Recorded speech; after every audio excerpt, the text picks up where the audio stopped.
ஜெபம். ஸ்தோத்திரம். நேசிக்கிற எங்கள் நல்ல பிதாவே மே துதிக்கிறோம். எங்கள் பிள்ளைகளுக்காக நாங்கள் ஜெபிக்க வந்திருக்கிறோம்.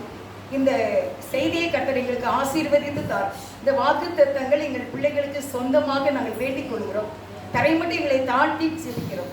எங்கள் பிள்ளைகள் ஆசீர்வதிக்கப்பட வேண்டும், அவர்கள் ரட்சிக்கப்பட வேண்டும், அவர்கள் மனம் திரும்ப வேண்டும், அவர்கள் தேவனை தேட வேண்டும். எங்கள் பிள்ளைகளுக்கு பரலோக ராஜ்யம் ஆதரவாக இருக்க வேண்டும். எங்கள் பிள்ளைகள் இயேசுப்பா மேல அதிகமான அன்புள்ளவர்களாக இருக்க வேண்டும். எங்கள் பிள்ளைகள் ஜெபிக்க வேண்டும். எங்கள் பிள்ளைகள் ஆலயத்துக்கு வர வேண்டும். எங்கள் பிள்ளைகள் பிரேயர் மீட்டிங் அட்டென்ட் பண்ண வேண்டும். எங்கள் பிள்ளைகள் கர்த்தருக்கு பயப்பட வேண்டும், பெற்றோருக்கு கீழ்ப்படிய வேண்டும். எங்கள் பிள்ளைகள் ரகசிய பாவங்களை செய்யாதபடி காத்து கொள்ளுங்க. எங்கள் பிள்ளைகளுக்கு மன பெருமை வராதபடிக்கு உதவி செய்யுங்க. நல்ல சுகத்தை கொடுங்க இயேசுப்பா. நல்ல ஓங்கி வளர்கிற விருட்ச கண்டுகளை போல சிவந்த மேரியும் அழகிய கண்களும் நல்ல ரூபம் உள்ள பிள்ளைகளாக இருக்கட்டும். யாதொரு மாசில்லாதவர்களும் பக்தி உள்ளவர்களும் அறிவுள்ளவர்களும் அன்றைய கல்வியிலே நிபுணர்களும் சகல எழுத்திலும் வல்லவர்களுமாய் இருக்க எங்கள் பிள்ளைகளுக்கு கிருபை செய்தர்களும். எங்கள் பிள்ளைகளுக்காக சமூகத்திலே மன்றாடுகிறோம். திருமணமான பிள்ளைகளுடைய கைகளின் பிரயாசங்கள் ஆசீர்வதிக்க ஜெபிக்கிறோம். படிக்கிற பிள்ளைகள் நல்ல மதிப்பெண்கள் வாங்க ஜெபிக்கிறோம். வேலைக்கு காத்திருக்கிற மக்களுக்கு நல்ல வேலை வாய்ப்பு கிடைக்க ஜெபிக்கிறோம். திருமணத்துக்கு காத்திருக்கிற பிள்ளைகளுக்கு ஏற்ற ஜோடியை ஆயத்தம் பண்ணி தர வேண்டும் என்று கெஞ்சுகிறோம். குழந்தை பாக்கியத்தை கட்டிட வேண்டும் என்று ஜெபிக்கிறோம். இன்னும் மற்ற காலேஜுக்கு போற பிள்ளைகளுக்கு நல்ல காலேஜில் இடம் கிடைக்க நாங்கள் வேண்டிக் கொள்கிறோம். ஐயா ஆண்டவரே, எங்கள் பிள்ளைகளால் எங்களுக்கு ஒரு சமாதானம் பெரிதாகி இருக்க வேண்டும், அவர்கள் சந்தோஷமாய் இருக்க வேண்டும். எங்கள் பிள்ளைகளால் நாங்கள் என்னென்னைக்கு வாழ்ந்திருக்க வேண்டும். ஜீவன் சுகம் பலன் தீர் காய்ச்சை கொடுக்க வேண்டும். பாதுகாத்துக்கிறோம். எங்களோடு பேசுங்க. அடிமை தாழ்த்தி ஒப்பு கொடுக்கின்றேன். இந்த காண்கிட்ட தேவன் ஜெபங்களுக்கு வந்திருக்கிற ஒவ்வொருவரும் பாக்கியவதிகளாய் என் தேவன் மாற்றி ஆசீர்வதிக்க சொல்கிறேன். இயேசுவி நாமத்தில் வேண்டிக் கொள்கின்றேன் ஜீவனுள்ள நல்ல பிதாவே. அல்லேலூயா. 54வது அதிகாரத்துல சொல்ற ஆண்டவர் என்ன அப்படின்னா, உன் பலகணிகளை படிங்க, உன் வாசல்களை மாணிக்க கற்களும் ஆக்குவேன், உன் மதில்களை எல்லாம் உச்சிதமான கற்களும் ஆக்குவேன். நம்முடைய வீட்டை சொல்றார் கர்த்தர். முதலாவது வீட்டை ஆசீர்வதிப்பேன் என்கிறார். இப்ப எல்லா வீடுகளையும் நம்ம என்ன பதிக்கிறோம்? டைல்ஸ் பதிக்கிறோம். அதான் அந்த மாணிக்க கற்கள், மதில்களை மாணிக்க கற்களாக உச்சிதமான கற்களாக அவர் மாற்றுகிறார். 13வது வசனம் வாசிங்க. பிள்ளைகள் எல்லாரும் கர்த்தரால் போதிக்கப்பட்டு இருப்பார்கள். அல்லேலூயா. எல்லாரும் சொல்லுங்க, என் பிள்ளைகள் எல்லாரும் கர்த்தரால் போதிக்கப்பட்டு இருப்பார்கள். என் பிள்ளைகள்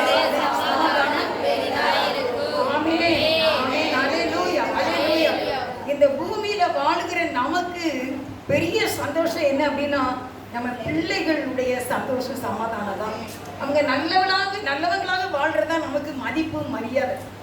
இதுல சொல்லியிருக்கு, உன் பிள்ளைகள் கர்த்தரால் போதிக்கப்பட்டிருப்பார்கள். இன்னைக்கு உங்களுக்கு சொல்லுகிற, நான் தலையை மூடி சொல்றேன், உங்களுக்கு சொல்லுகிற இந்த தீர்க்க தரிசனம், உங்கள் பிள்ளைகள் கர்த்தரால் போதிக்கப்பட்டிருப்பார்கள். இந்த வாக்கு தத்துவம் இந்த 2வது மாதத்துல இந்த 6வது தேதியில 26வது வருஷத்துல கண்டிப்பா உங்கள் பிள்ளைகள் கர்த்தரால் போதிக்கப்பட்டிருப்பார்கள்.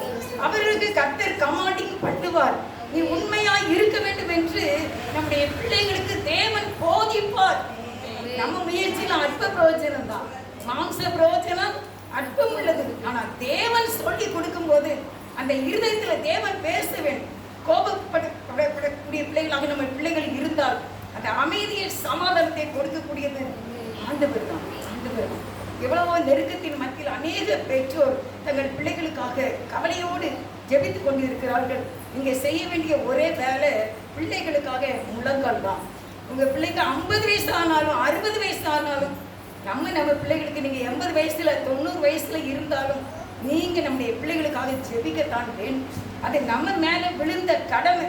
பெருசாயிட்டான், பெரிய பிள்ளைய ஆயிட்டு, கல்யாணம் கட்டி கொடுத்தாச்சு அப்படின்னு சொல்லி இந்த விஷயத்துல நீங்க ரெஸ்ட் எடுக்கவே கூடாது.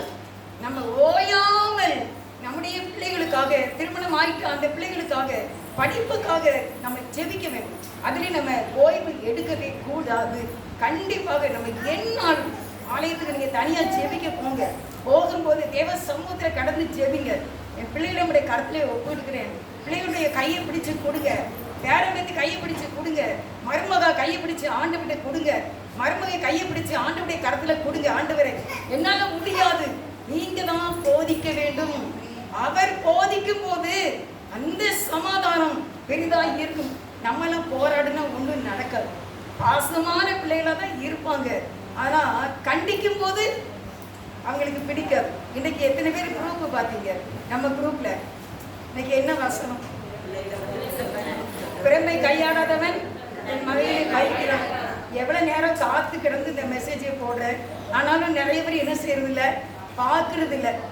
அன்னைக்கு ஜெபிக்கிற இதயம் எத்தனை பேர் வாசித்தீங்க? ஜெபிக்கிற இதயம் தூங்காது. ஜெபிக்கிற இதயம் என்ன செய்யாது?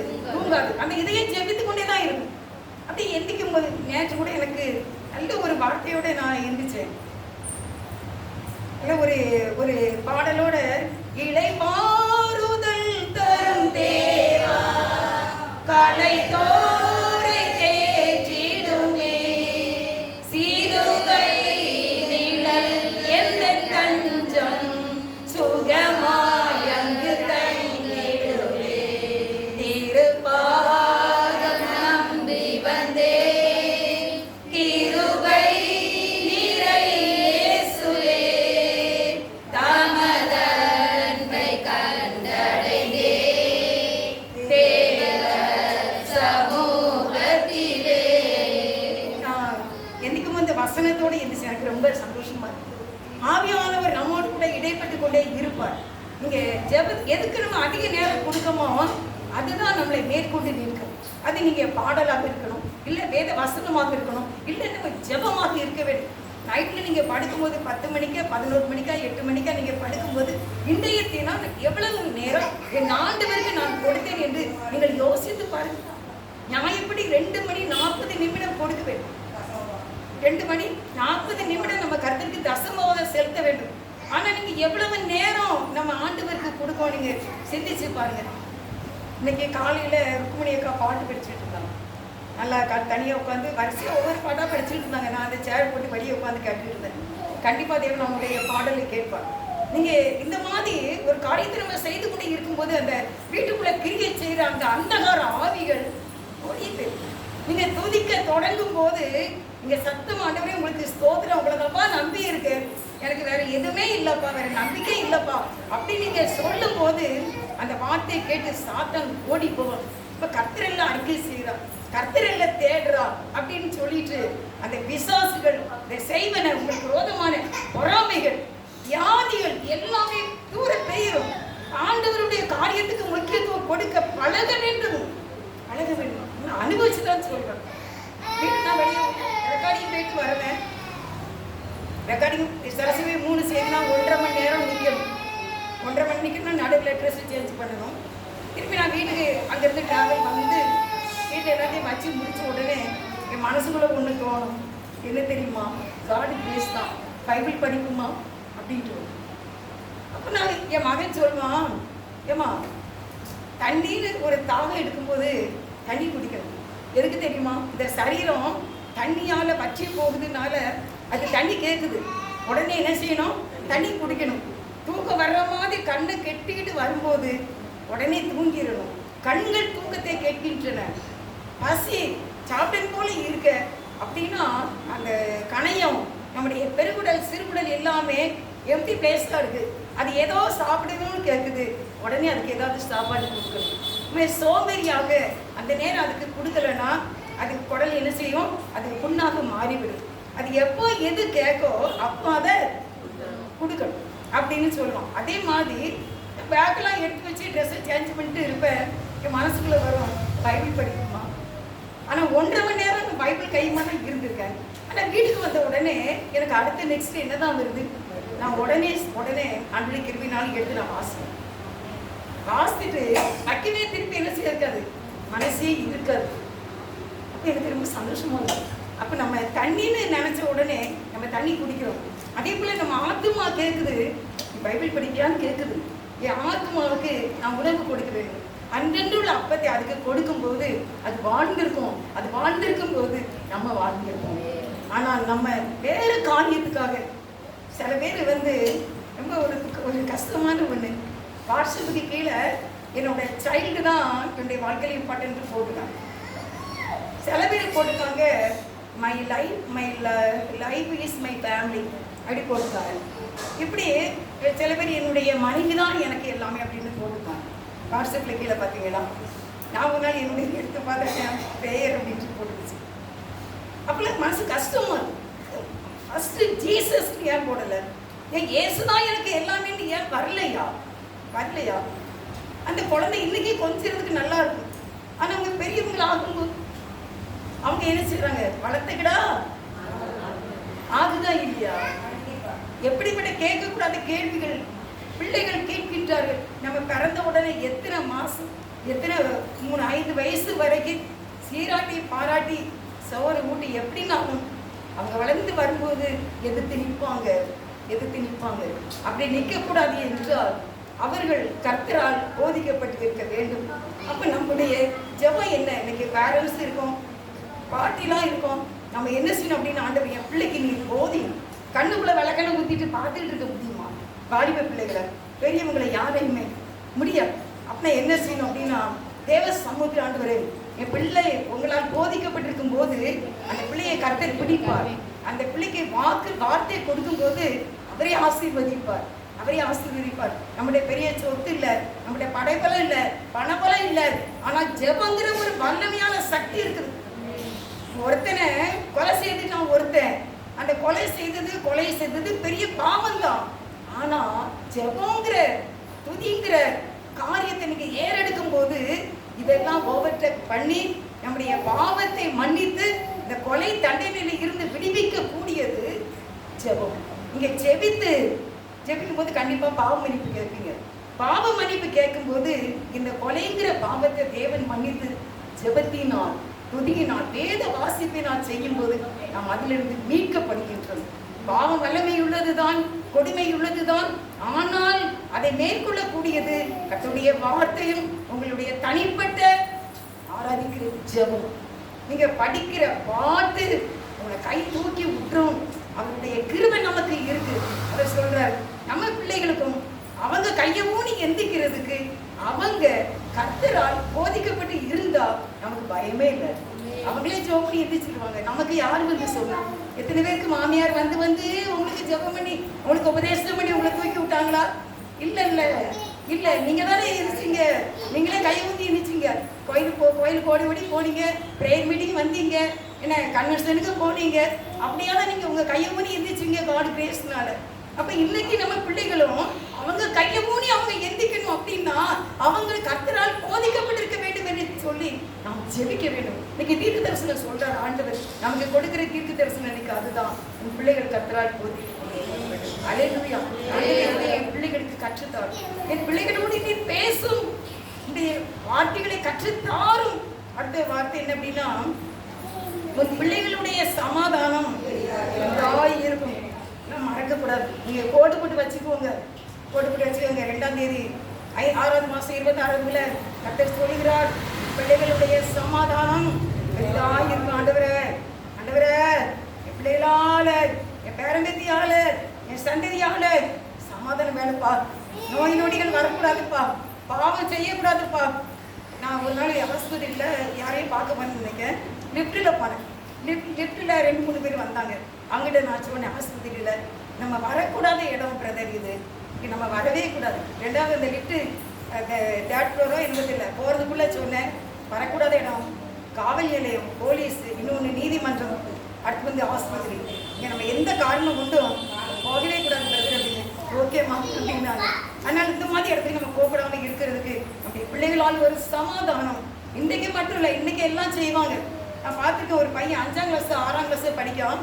நான் வீட்டில் உட்காந்துருந்தேன். அவன் வந்த உடனே ஸ்கூலில் பேக்கு கீழே போட்டுட்டு அவங்க அம்மாவை கிஸ் பண்ணான். அத்தனை நேரம் கிஸ் பண்ணான். அப்போ அந்த தாய் என்ன சொன்னாங்க தெரியுமா? சின்ன பையனை கூப்பிட்டு, இந்த ஒரு பேப்பரில் எழுதி வைடா, 40 வயசுல இப்படி நடக்குமா அப்படின்னு எழுதி வைடா அப்படின்னு சொன்னாங்க. 40 வயசுல அவன் தாய் வந்து கிஸ் பண்ணுவானா? பண்ணவும் மாட்டான். இல்லை அந்த மருமக தான் விட்டுவாரா? விட மாட்டாங்க இல்லையா? அதனால அருமையானவர்களை, அவங்க கையை ஊனி அவங்க இந்த வசனத்தின்படி எந்திக்கட்டும், அவங்க ஜெபம் பண்ணி அவங்க எந்திக்கட்டும், அவங்க உபவாசம் இருந்து அவங்க எந்திக்கட்டும் அப்படின்னு சொல்லி நீங்க தேவத்தை கரத்துல பிள்ளைகளுக்காக தாங்கி ஜெபிக்கணும். எப்படி மிஷனரிகளுக்காக நம்ம தாங்கி ஜெபிக்கிறது போல என் பிள்ளைகள் கர்த்தரால் போதிக்கப்பட்டிருக்க வேண்டும், என் பிள்ளைகளால் ஒரு சமாதானம் பெரிதாயிருக்கும். அதுதான் யோபு செய்தார். யோபு என்ன செய்தாரு? என் பிள்ளைகள் ஆசீர்வதிப்பார்களோ, என் பிள்ளைங்க பெருமையாக இருக்குமோ, என் பிள்ளைங்க கர்த்தரை எதுவும் சொல்லியிருப்பாங்களோ, பயந்து பயந்து பயந்து ஒவ்வொரு பிள்ளையா கூப்பிட்டு கெட்டுக்கதர் வைக்காரு. கெட்டுக்கதர்னா எல்லாரையும் கூப்பிட்டு வச்சு ஒவ்வொரு பிள்ளைகளுக்காக பாவ நிவாரண பலியை செலுத்தினார். நாமும் இதுல கவனமாக இருக்க வேண்டும். இந்த பிள்ளைகளுக்காக பார்க்கிற ஒரு நாள் உபவாசம் இருந்து ஜெபிக்க வேண்டும், தர்மம் செய்ய வேண்டும், ஆலயத்துக்கு போக வேண்டும். அப்போது நம்முடைய பிள்ளைகள் சமாதானம் நமக்கு பெரிதாக இருக்கும், அவர்களும் சமாதானமாய் இருப்பார்கள். 14 வாசம் முடியும். நீதியினால் ஸ்திரப்பட்டிருப்பாய், நீதியினால் ஸ்திரப்பட்டிருப்பாய், கொடுமைக்கு தூரமாவாய், கொடுமைக்கு தூரமாவாய், பயமில்லாதிருப்பாய், பயமில்லாதிருப்பாய், திகிலுக்கு தூரமாவாய், திகிலுக்கு தூரமாவாய், அது உன்னை அணுகுவதில்லை, அணுகுவதில்லை. இந்த மாதத்துல 6வது மாசத்துல கர்த்தர் நமக்கு முதலாவது கொடுக்கிற இந்த அருமையான வார்த்தை சொல்றாரு, நீதியினால் ஸ்திரப்பட்டிருப்பாய். உன் வீடு நீதினால இருக்கும். கேளுங்க, நீதி, என் வீடு நீதினால இருக்கணும், அநீதி இருக்க கூடாது. கையை தூக்கி ஜெபிங்க, கையை விரிச்சு ஜெபிங்க. ஆண்டவரே, என் பிள்ளைங்க நீதி செய்யணும், நான் நீதி செய்யணும், இந்த கணவர் நீதி செய்ய வேண்டும், அநீதியே செய்யக்கூடாது. இந்த தராசுல கீழே என்ன செய்திருப்பாங்களாம்? முடி வச்சிருப்பாங்களாம். அந்த காலத்துல சொல்லுவாங்க, தராசுல இருக்கும்போது கீழே என்ன செய்திருப்பாங்களாம்? முடி வச்சிருப்பாங்களாம். அதனால இவ்வளங்கான கல்படி வச்சாலே என்ன செய்திரும்? தாந்து போயிருமா கள்ளத்தராசு. அதே போல அதான் அநீதி, அந்த மாதிரிலாம் இருக்கக்கூடாது. எல்லாரும் உண்மையாக இருக்க வேண்டும், நீதி நான் ஸ்திரப்பட்டிருக்க வேண்டும். கொடுமை எங்க வாசலுக்கு வரக்கூடாது. கொடுமைக்கு நாங்கள் தூரமா போயிடணும். கொடுமைனா என்னன்னு தெரியக்கூடாது. ஆண்டவரே கிருபை செய்யுங்க என்று நாம் ஜெபிக்க வேண்டும். அடுத்து சொல்ற, திகிலுக்கு தூரமா, பயமில்லாத இருப்பாய். பயமே இருக்க கூடாதுப்பா. எந்த போன் வந்தாலும் நாங்கள் பயப்படக்கூடாது. இனிமே நாங்க பயப்படவே கூடாது. ஆண்டவரே பயமில்லாத இருக்க வேண்டும், சந்தோஷமா இருக்க வேண்டும். எங்களை நினைத்துக் கொள்ளுங்க, எங்களை கொஞ்சம் நினைச்சுக்கோங்க, எங்களை கொஞ்சம் ஆசீர்வதிங்கப்பா. திகிலுக்கு தூரமாவாய், அது உன்னை அணுகுவதில்லை, அது உன்னை அணுகுவதில்லை. நம்ம திகிலுக்கு நான் தூரமா பேசும். பயப்படாதீங்க, கர்த்தர் நம்மோடு இருக்கிறார். உன்னை விட்டு விலகுவதும் இல்லை, கைவிடுவதும் இல்லை. நல்ல அன்றாட ஒரு பாவ மன்னிப்பு கருங்க. தெரிஞ்சோ தெரியாமலோ, அறிந்து அறியாமலோ என்னுடைய பாவங்களை மன்னியும் ஆண்டவரே. இன்னும் எனக்கு ஒரு பிள்ளை வாய்ஸ் மெசேஜ் போட்டுருந்தா, அவர் அதை சொல்லியிருக்கா, எழுதியிருக்கா பார்த்துக்கோங்க. அதில் அவள் எழுதியிருக்கா, தெரிஞ்சோ தெரியாமலோ, அறிந்தோ அறியாமலோ, அதை அப்படியே தப்புமா எழுதி ஆண்டவர் அதை மன்னிச்சு என்னை ஆசீர்வதிக்கட்டும் அப்படின்னு எனக்காக ஜெபம் பண்ணிக்கோங்க, என் பிள்ளைகளுக்காக அப்படின்னு மெசேஜ் போட்டுருந்தா. அருமையானவர்களே, நம்முடைய வாழ்க்கையில அறிஞ்சோ அறியாமலோ, தெரிந்தோ தெரியாமலோ தவறு செய்துட்டு ஆண்டவரே என்னை மன்னிக்க வேண்டும். இல்லை, நான் பாவி இல்லைன்னு சொல்லாதபடிக்கு நான் பாவிதான் தகப்பனே, என் குடும்ப பாவிதான் ஆண்டவரே, எங்களை மன்னியும் என்று சொல்லி கேட்கும்போது நீதி நான் ஸ்திரப்பட்டிருப்போம். கொடுமைக்கு தூரமாவோ, பயமில்லாது இருப்போம், திகிலுக்கு தூரமாவோ, அது நம்மை அணுகுவதில்லை. உங்கள் பிள்ளைகள் கர்த்தரால் போதிக்கப்பட்டிருப்பார்கள். உங்கள் பிள்ளைகளால் ஒரு சமாதானம் பெரிதாக இருக்கும் என்று கர்த்தர் சொல்கிறார். God bless you.